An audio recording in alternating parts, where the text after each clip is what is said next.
The last thing you want to hear when you need your auto insurance most is a robot with countless irrelevant menu options. Which is why with USAA Auto Insurance, you'll get great service that is easy and reliable, all at the touch of a button. Get a quote today. Restrictions apply. USAA. It's a hot take with two sugars. We need a coffee intro. We need like a theme song at the start that like takes like sound bites like, it's just Business Kirk. Oh, coffee. Goodbye to soy milk. It's just coffee. Well, I had one that was kind of like a compilation. It's like for my old podcast was the Quentin Tarantino. Oh, yeah. I don't know how fucking good my coffee is, okay? I'm the one who buys it. Oh, that's why you were so hot when we were talking about Quentin Tarantino's coffee shop. You were hot off the press with a take on that. I do. I'm up to date. But we've got a music producer now. I just like to abuse him and just like get him to make everything. Also, for one of our clients that we work with, we need to do like a symphony of coffee tools of all the parts like working and... I got that. Well, maybe we can borrow some of that. Yeah. Yeah, I mean, that's all over the news one. But yeah, I've already sampled a lot of it. Oh, what are we doing? Liam, intro us in. The Lame Man. That's the Lame Man? Yeah. Yeah. I'm just sticking with it. If we got any nicknames for Liam that we think stick, I'm loving Lame Man. And then what do we got? So I'm Lame Man. We've got Small Business Kirk. And then we've got Jabba the Hutt, right? Yeah, Jabba the Hutt. Yeah. Welcome back to another week of, it's coffee break. We're fresh out of the episode with breakfast shirts. Just getting my levels right. But for any of those listeners that are new, Coffee Break, this is just where it's kind of like, remember when they had those talking shows after like Game of Thrones or Walking Dead, like The Talking Dead? This is our version of that. Just a little time to chat. Well, I always watch Star Wars Theory. He's like a Star Wars streamer, and I always watch his content after I've watched a Star Wars show. Yeah. So, this is kind of like... Yeah, exactly. It's our little like time to digest, take in what we've listened to and give our thoughts. Mark was an interesting chat. Yeah, right? He was very good to talk to on off air as well, but I found him to be very interesting guy who carries a notepad around keeping receipts of people they don't like. Yeah, I know. I was like, thank God. Hopefully I don't make it into that book. Well, I haven't made it in yet. Yeah, we haven't made it in yet. He's one of those dudes, and I mean, another theme that seems to be popping up on this podcast a bit is the staying away from alcohol. He's one of those guys that, he's very fit. The dude's jacked. And he's so busy. He has a million projects going at once. He's got his breakfast shirts, his tours, his content, his collaborations. He's starting that new, like the coffee soap, thing that he's like selling to like get funds going, and all of it's so well intentioned. I love that he's not like me, not like any of the others, just like a sellout where you're like, yeah, what can we do? He's like, he wants to stick to his guns and represent himself in the way that he wants to be represented. I loved hearing about his stories where he gave the opportunity to the big banks to jump on board with one of his like kind of community initiatives. Yeah. And when it didn't work out, he was like, no, they were great about it. Didn't work out. We had to pull the plug on that, but that's the way it is. And now he's like doing it again. He's like building something else. He's like, now I know how to do that. I'm just going to back myself. Casually dropped that he's single in there too. Mentioned he went on a date and maybe he's fishing for some of the ladies. I know there's a few of those videos that he has. He has one of his, I think it's like his niece or something chatting to him on his channel where she's like, why are you single? Aren't you like old? And he's like, I'm 30. And she's like, you'll be dead by 40. And he was like, what? Jesus Christ. Yeah, I joke about that with KP, but no, spring chicken there. Yeah, it's a little early to be calling that. No, but he's great. And I think the thing that I love seeing the most is when he's doing that breakfast tour, traveling around to all the local cafes, like the difference that would make, like bringing people experiencing new little places that might not have been. That's the kind of injection of life that you want to see into the hospo industry. Hot take review. So he said that Melbourne baristas aren't as friendly as Sydney, let's just say. Yep. What was your thoughts? I find that one, it's a hard one to kind of, for me to digest. I probably don't, like I was saying, I need to start going out more so to a breakfast spot once a week. So again, like I said, send it in if you've got any that you'd like me to check out. But not tooting my own horn a little bit, but it's like, obviously the coffee industry is small. I feel like a lot of the places will know us or know me when I go in. So I'm generally getting pretty nice, lovely greetings from the baristas and that kind of stuff. Maybe I should do it and be a bit more low key. Oh yeah, do it undercover. But I can imagine Melbourne, we do think we're pretty cool. We probably think, but I can't imagine that Sydney would think they're any less cool than Melbourne. I don't kind of expected Sydney to be a bit more. Yeah.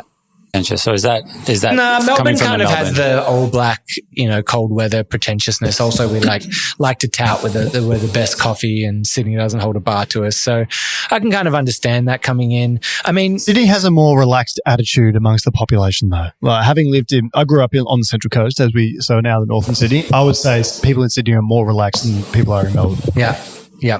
I would also say sometimes when you have we got another guest coming in here, we've got some food delivery. It's like they wait until we're doing a podcast. No one comes in otherwise. So who's the offender? Harry? We've got Harry ruining. Not only is he ruining a shoot out the back. Did you get a pizza?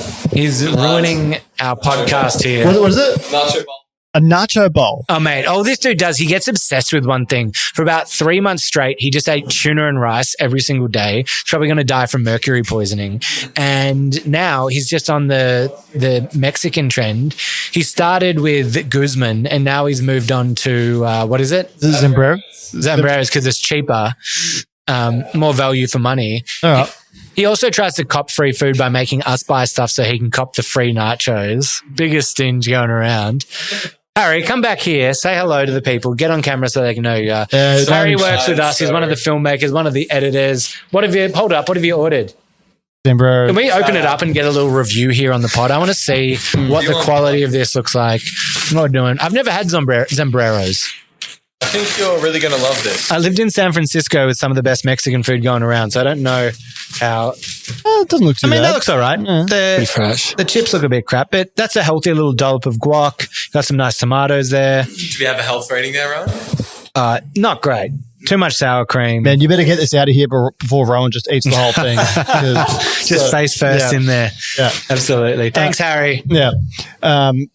Sorry, am I going a bit too far with all these jokes? Because I'm having a lot of fun. No, with it. you go. I don't care. Go for it, man. Hey, who was that Business Kirk guy? No, Business Kirk. Yeah. I know, that was a total.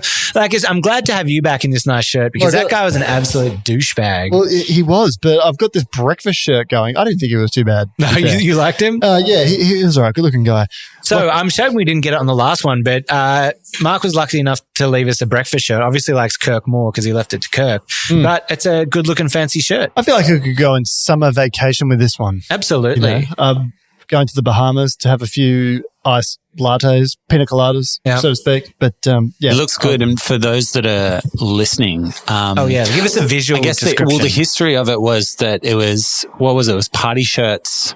I think the long story to it was that he went out for breakfast one day. Everything was dirty. All he had was this outrageous shirt in the cupboard. He's like, "Screw it, I'm wearing it." He went in. They're like, "What are you wearing?" And he's like, "It's my breakfast shirt." And then that group of friends decided they'd wear those fancy shirts every single time they go out. And that was the start of breakfast shirts. And so Kirk's been given this beautiful green kind of flowered patterned party shirt, but it's kind a of breakfast shirt. A mix of Hawaiian party shirt. Yeah. It's got a good vibe. And I will wear it well. But I kind of liked having the, just giving up my seat for a day and allowing Breakfast Kirk to come on the pod. Breakfast Kirk? It's Breakfast Kirk now. Breakfast Kirk. Sorry, I'm not as refined as he is. But, yeah, he seemed like he was on his stuff. Had a slightly low pitch for the whole episode. I mean, I'm not condoning it and I feel a little sad about it, but I feel like there could be a whole series of Kirks making their way onto the podcast. Well, I love as well this joke. You've really got to play into the character because this is largely an audio medium. Yes, we do record this and have it as video, but it's largely audio. So the joke of you being in a full suit didn't play out to a lot of people. No, I actually... Did I even describe it? I pre-warned Kirk. I was like, I know you're doing a bit, but I need you to be very... verbalize what people are saying. Right. I think I did say he's pulled up in a full suit. Yes. I think. And I introduced him as well. Yeah, but Business Kirk had a slightly lower pitch. Oh, yeah. Throughout the entire episode. So I know, it just felt like it was just more boring. And I was going to say, you're actually a lot more... There was... you weren't as Kirkful. Well, I was sorry, I keep talking in Business Kirk is a slightly more nuanced guy, probably a bit more stoic than I am. Yeah. I haven't known him for that long, but he keeps it pretty chill. Yeah. Keeps it pretty chill. Do you know who I want to give a shout out to? Who? And now, do I start the shout out with my kind of mean start to it? Yeah, go on. Market Lane Coffee. Mm. In the past, it's always high quality, good quality stuff, good beans and all that kind of stuff. But the profile, the roast profile was always on the little lighter side to me, especially with the filters. I never found that it had that kind of body that I wanted. And that's a very particular choice, obviously. There's no diss on them. That's just my thought. But lately I feel like they've really lifted that game. Like I've been having some of the seasonal espressos and that down at the Queen Vic Market, and I've really been enjoying them. They've been really good. You said that like you went straight to Market Lane post airport, right? After your Europe trip. Yeah, it was the morning after. So I got back in the night, and then just because I wanted to get up, I was like, I'm going to go to the Queen Vic Market, do a big shop. Went in there, got a double spreezy, seasonal blend. It was great. I've been going to a place called Fieldwork Coffee across the road from my house. So I've just moved around the corner, Fitzroy North. Wait, you're Fitzroy North now? Yeah, for a little while. I mean, I'm here until September, and then I've got to find a new place. But, all right. Now we're getting into the personal stuff here. Yeah. So I know you've got a partner. What's happening there? Are you moving into still by yourself, or are you taking that leap? Throwing him in the deep end. You're throwing us into the deep end. Oh, yeah. So I'm going to have to plead the fifth on that one. But, we'll Does she listen to this? I don't know. Oh, I reckon that would be a good, like, do you reckon that's intense kind of partner thing if they like secretly listen to your podcast without telling you, just to try to get all the inside goss? Well, it's a reputable program. I'm sure many people listen to it. I wouldn't blame her. Oh, no, I know. But if I felt like if a partner was listening, they'd tell you like, oh, I listened to your episode this week, you know. Like my partners, not all of them, but she's definitely listened to a few of them. She probably would aim for the ones that are maybe less coffee nerdy. Like she loved like the Jen Fricker episode. And doing that. My dad's been listening. Oh, yeah. It's always interesting to hear. Like I've got a lot of people that come up to me in the street or at the coffee shop now that say, oh, I saw you on TikTok, or oh, I listened to this.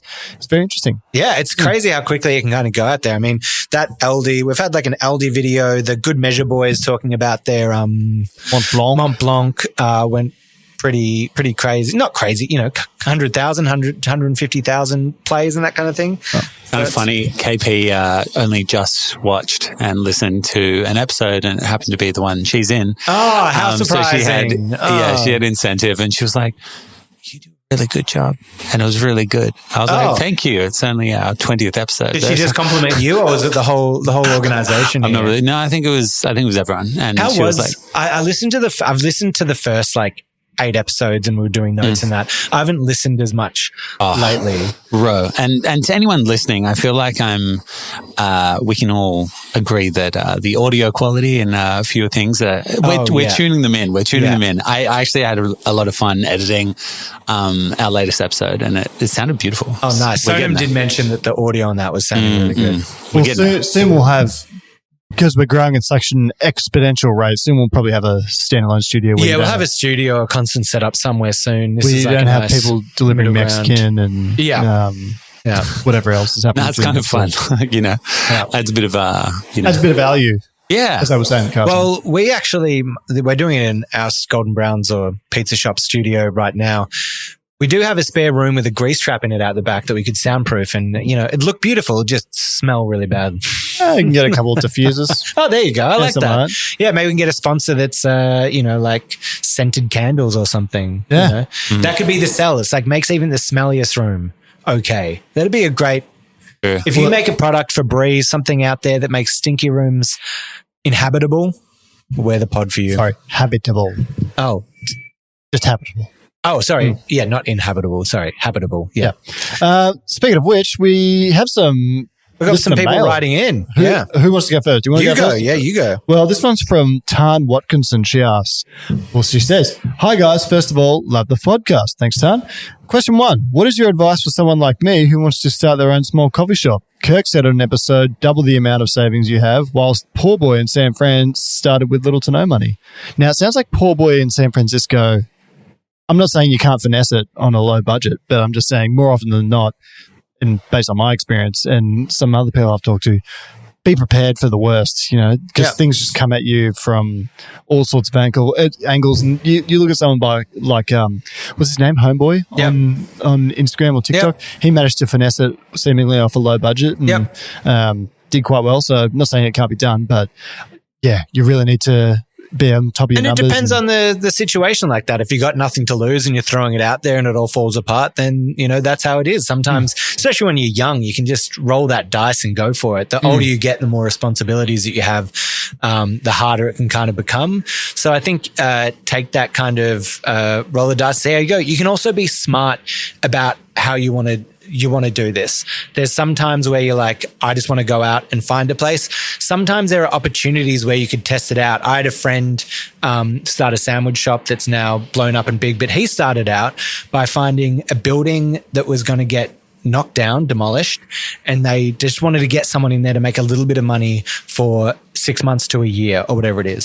So he was paying next to nothing rent and just set up bare minimum, maybe, spent 10 grand or something like that, and just set up a little sandwich shop and just hammered it out, and super successful. Now he has like full kit, full setup location. So there's fun ways that you can try it like that. Maybe start it as a pop-up somewhere where it's more affordable, see if people are into it, give it a go. And we were talking about last week being creative about how you get a space and that sort of thing. So sometimes it just takes starting one. Yep. But part two, she asked, how important is a signature drink on your coffee menu? Seems like an important way of attracting clientele and interest.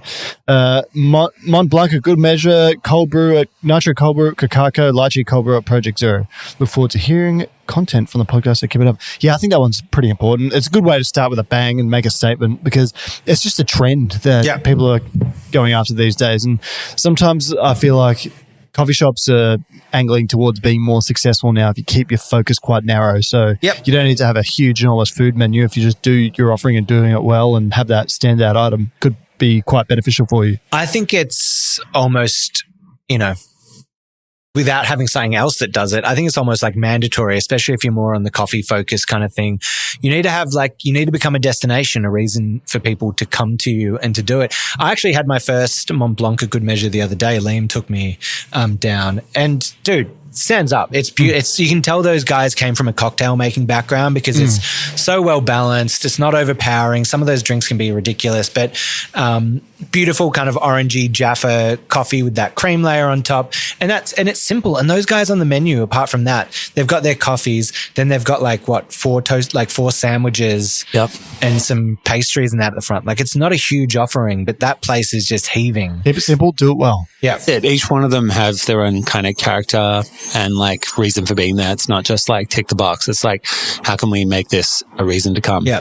Especially when the quality of coffee now is at such an all-time high. Obviously, you can be a roaster that's making insane, expensive, crazy coffees, but to be able to just come in and get something that's a little different, something you can kind of talk about, people love it. I think that's actually a talking point as well. It's like, that's actually so hard to find that point of difference now, when everyone is looking to finesse, kind of like build upon like a classic toasty or a classic this and that. There are only so many ways that you can like switch it up. And I think that really shows in Melbourne with like, an espresso martini, like the white chocolate espresso martini, the salted caramel. It's like, how many flavors can we like blend with this, but also make an authentic reason and point of difference? Absolutely. It's tough, but... And you had an email as well, Rohan, that you were going to read out. I did. I got an email from Lewis. Now, this is what you love to see. There's a bit of fire, a bit of passion in a young person here. I'm 15 and just started out as a secondary barista. Today, I finished a coffee course, and there was a couple of things I wanted to ask. They wanted to ask, we probably answered, what are your favorite drinks? And then they said, lol. And I'm too old and out of touch here with this. They said, mine is a short Mac. We've talked about this. I don't really have a favorite. I'll drink just double espresso. 15-year-olds drinking macchiatos. I was about to say. When I got my first coffee job, I remember being like, I could make a milk coffee and be like, okay, maybe have a sugar in it. And I remember like having an espresso and just being like, oh, when I was probably like 17 at the time. So for a 15-year-old to be smashing short Macs, that's epic. I think I had my first coffee when I was 20. So there you go. Yeah. Oh, really? Yeah, I think I was 20. It's crazy when you get late to the party and you just go into that love of it. So what was your favorite drink? Is it filter? What? Oh, how can you? It depends what mood I'm in. Yeah. Pound for pound, probably a flat white. Yep. Made well. Flat white's hard to go past. Was that all Lewis was asking? No, there's other questions. Yeah, there's more.